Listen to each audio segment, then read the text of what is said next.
Hello everyone, welcome to our channel study mathematics. दोस्तों, आज के वीडियो में हम लोग क्लास 12th मैथमेटिक्स में मैट्रिक्स पे बात करेंगे। मैट्रिक्स के कुछ बहुत ही इंपॉर्टेंट टॉपिक्स पे बात करेंगे।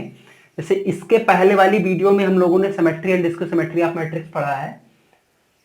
जैसे देखिए, अब इस वाले वीडियो में हम लोग पढ़ेंगे symmetry and skew symmetry of matrix के कुछ एप्लीकेशन। जैसे कि कह रहा है, prove that the every square matrix is expressible as a sum of a symmetry and skew symmetry matrix. मतलब कहने का मतलब ये है कि अगर कोई स्क्वायर मतलब एवरी स्क्वायर मैट्रिक्स जो होती है, प्रत्येक स्क्वायर मैट्रिक्स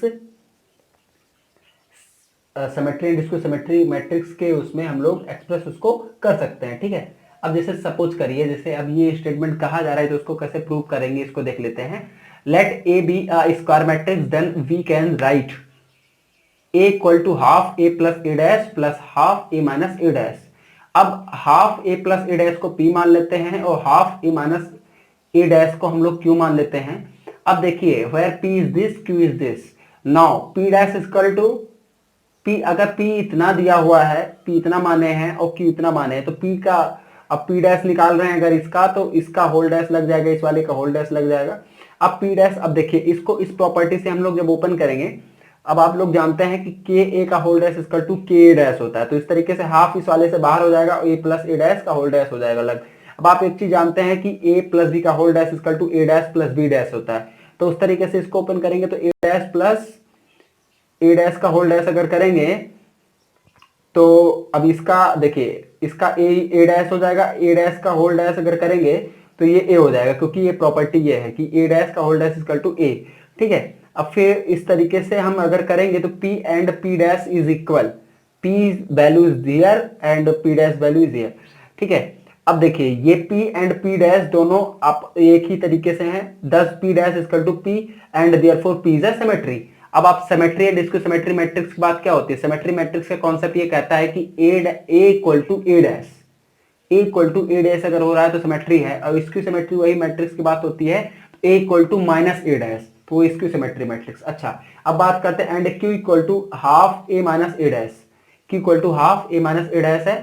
अब देखिए, अब क्यू डैश ले लेते हैं, क्यू डैश ले लेंगे अगर, सेम प्रॉपर्टी यही इसके साथ भी लगेगी, के ए का होल डैश इक्वल टू के ए डैश, तो मतलब हाफ बाहर हो जाएगा यहां से।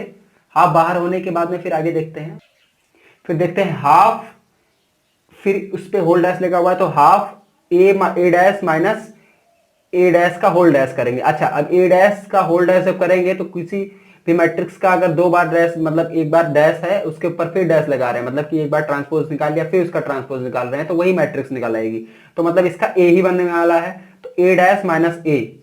अब देखिए प्रॉपर्टी लिखी हुई है सामने इसके, बिल्कुल सिंपल सा सोल्यूशन है इसका।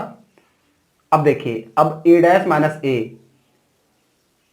ठीक है, अब इसको हम लोग अगर a माइनस ए डैश लिखना चाहते हैं तो माइनस बाहर कॉमन लेना पड़ेगा, तो माइनस बाहर कॉमन लेंगे तो ये क्या हो जाएगा, q equal to minus q dash, sorry, q equal to minus q equal to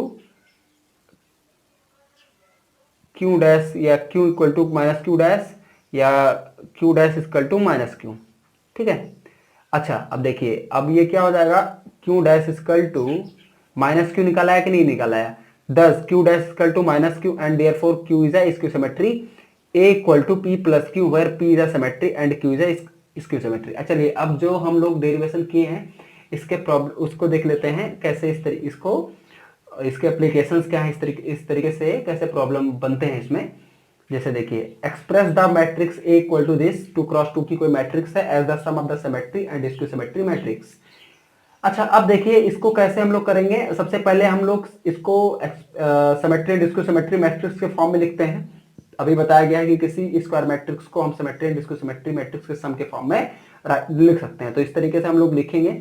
अब देखिए इसको पी एक, अब देखिए यहाँ पे ये पी वाला पोर्शन है, ये क्यू वाला पोर्शन है, तो इसको सिमेट्री मानेंगे, इसको सिमेट्री मानेंगे, क्योंकि जस्ट अभी पहले प्रूव कर चुके हैं। ठीक है, सिमेट्री और ये इसको सिमेट्री। फिर देखिए ए इक्वल टू ए, फिर ए निकला है, इसका ए डैश निकालते हैं, और ए प्लस ए डैश निकालेंगे तो इतना बन जाएगा, let P equal to half A plus A dash. अब इसका हाफ करने के बाद तो मतलब पी की वैल्यू मेरी इतनी बन जाएगी। अब आगे बात करते हैं, देखिए हाफ, फिर and A minus A dash अगर निकालते हैं तो ए माइनस ए डैश करेंगे इतना बनेगा, Q equal to half A minus A dash होता है, बिल्कुल अभी रिजल्ट देख चुके हैं, तो हाफ इतना बन जाएगा। अब देखिए पी एंड क्यू निकल आया, पी डैश निकालते हैं, पी डैश की जो वैल्यू आएगी वो पी के ही इक्वल आएगी, क्योंकि पी मैंने सपोज किया हुआ था, पी मैंने कितना सपोज किया था, इतना सपोज किया था, और पी डैश जो सपोज, पी डैश जो मेरा बना है, पी डैश भी इतना ही बन रहा है जितना कि पी बन रहा है, ठीक है। तो therefore P is a symmetry. And Q dash की बात करते हैं, क्यू डैश जो बन रहा है वो माइनस क्यू के इक्वल आ रहा है, क्योंकि क्यू मैंने जो माना है, क्यू जो मैंने सपोज किया है, क्यू इतना सपोज किया है, और यहाँ पे क्यू डैश जो आ रहा है वो इस माइनस में आ रहा है, तो इसका मतलब Q dash equal to minus Q, ठीक है। तो Q is a skew symmetry. Now P plus Q, P plus Q अगर करेंगे तो इन दोनों को सॉल्व करने के बाद में ए बनता है, hence A equal to P plus Q where P is a symmetry and Q is a skew symmetry. Videos को आराम से पॉज करके समझ लीजिएगा।